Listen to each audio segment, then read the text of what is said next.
For this little segment, we're going to do a fun comparative test, which can be done comparing white ceramics, white magnesium stabilized zirconias. The test is called candling, and this, with a simple light, we can test for porosity. What happens is when the light is traveling through the ceramic, when it hits a pore, it scatters.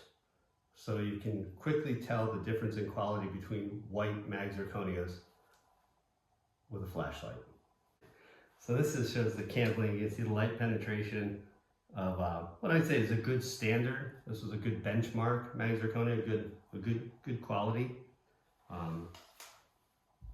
We can compare that to a material that has not lasted as long in service. You can see it's less penetration, more of an amber hue. And then as we show with pride our Amexstra, which shows really good light penetration, showing the absence of porosity. It's a test we also use in quality control ourselves, just to make sure the firing cycle went correctly. You can tell comparative densities just with a flashlight.